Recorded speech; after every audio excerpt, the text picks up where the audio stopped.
The Hoophouse frame went up in July. The polyethylene went on in September. Now we are back at Adam Montri's Hoophouse in Bath, Michigan in early January to see how well those crops are doing. What's the story on the pink insulation? I guess that would be human error also. So the story on the pink insulation, why it only starts here and goes down, is that we made a decision. The house drops from one end to the other about 3 feet.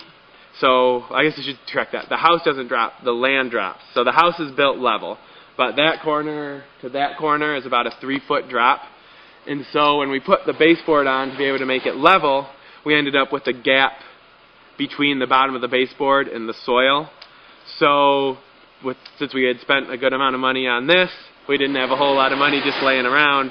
So we spent a couple $100 for some foam insulation, cut it, and that's actually filling in the gap between the bottom of the baseboard and the soil. So it's also adding some insulation, which isn't hurting us whatsoever. But what we'll do here, now that we're making a little bit of money coming in from these crops, we can get some to reinvest in the farm, is that we're going to get some topsoil, and we'll come in and probably leave the foam board in place. It's there, it's functional, it's at least insulating a little bit, and we'll just put some topsoil on the outside to help close in that space between the ground and the baseboard. Some people go ahead and put it on regardless and put it down about 12 to 18 inches to act as an insulation layer against the cold coming in from the edges. With us, since we have our walkways on the edge, that cold does come in some, but our crop doesn't start till 2 or 3 feet in from the edge. So while we've had some freezing in the aisleway this year, we haven't had any freezing in the beds. And you set up your beds so they're how wide and how much between? I think they're about, we didn't measure them exactly, we sort of guesstimated, they're about 30, they're somewhere between 36 and 40 inches wide with a foot walkway. So it works out to being a little less than about 100 square feet per bed. So that kind of makes it easy for planning purposes. We have 20 beds, they're all, we say 100 square feet or roughly 100 square feet. So we have about 2,000 square foot of production space in this house. Now you had a great knowledge of hoop houses before putting this up, but have there been any surprises? Yeah, I think there's been some surprises. I think it's different when most of my hoop house experience, some has been on other people's farms where we've worked. Most of it has been at either Michigan State or Penn State. So I don't know if it's so much a surprise, but when you start saying, okay, there's these costs and this is how profitable we can be at the university, it's a little different when you start saying, well, we just got the tax bill for the winter taxes, and we've got the electricity bill that this adds to, and we've got this, and there's these other things that somewhere at the university they're being kept track of, but we haven't had to be responsible for them in our position. So there's some other costs that go along with it. And most of the things that we did at MSU also have been the CSA. While we have an on-campus stand and are also selling to the dorm some, majority and the longest marketing outlet has been a CSA.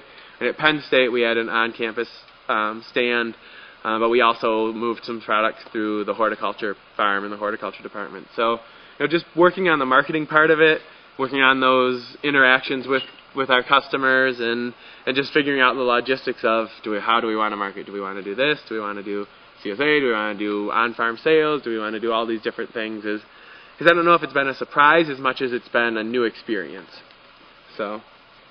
Now, do people come here to pick up, or do you take to them? Yeah, so people come to our farm to pick up on Wednesday nights from 5 to 7.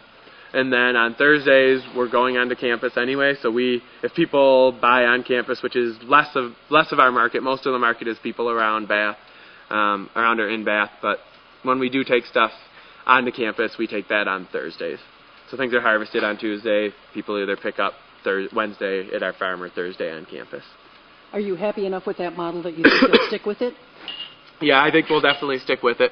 I think we really like the on-farm pickup, especially because right now we have a 2-hour set period, and people come in that 2 hours. It's at our farm or at our house, so we can be doing other things. We can either be cleaning the house, making dinner, spending time with our family, watching TV, and we can be doing these other things, and then as people come, we can be talking to them or changing our product. So we like that a lot. I think as we grow and as we start getting more outdoor production also, that what we're going to do next year is have we can't call it a farm stand because we aren't going to build a farm stand yet. We'd like to, but we're going to call it, I guess, a farm porch. So we'll be setting up on our porch and maybe have a sign out by the road, and also do just one day, probably Wednesdays, where set out a sign on Tuesday night that says, vegetables tomorrow and have a time, or vegetables Wednesday and have a time.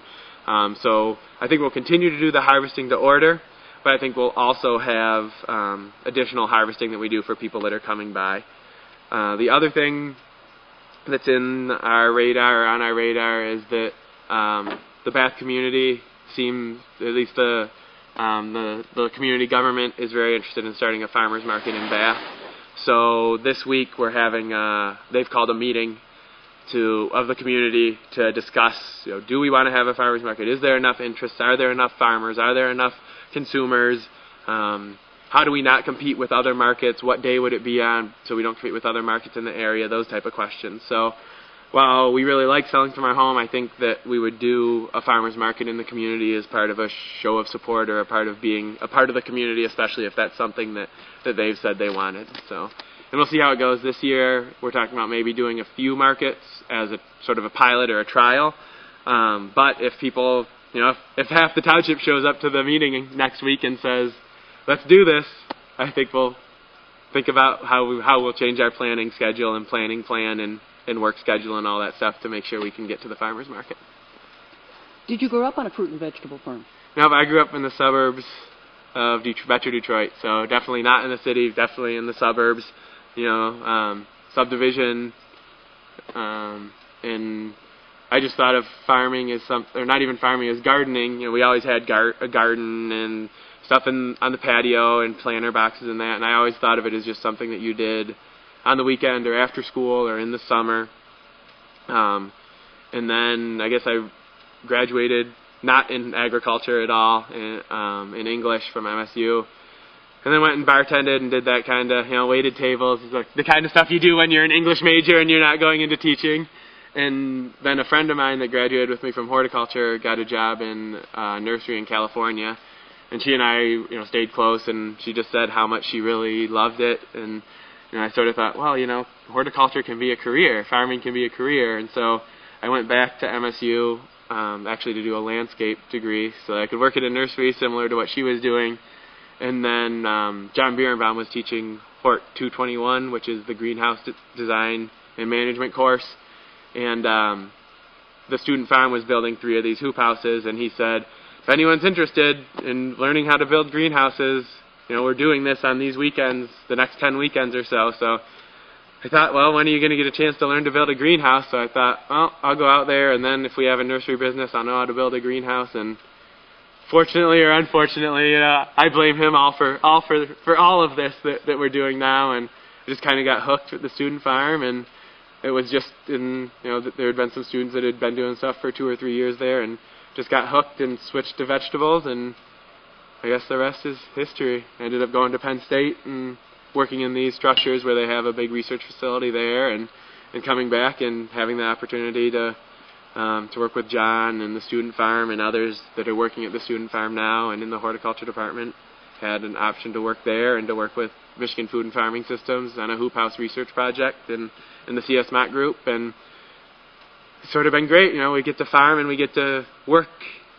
I guess work would be, in a farming situation, and get to learn from a lot of the growers that we work with, which I think is one of the biggest advantages, and one of the things that both my wife and I, who works in agriculture as well, that that's one of the biggest things that we enjoy, is being able to work with farmers who have a lot more experience than we do, and being able to, we know we have some knowledge and some experience and we can do some things, just having the opportunity to talk with others who have a lot more experience and a lot more knowledge and are openly willing to share what they've learned. So it's pretty good life, a pretty good situation, and we're really happy about it.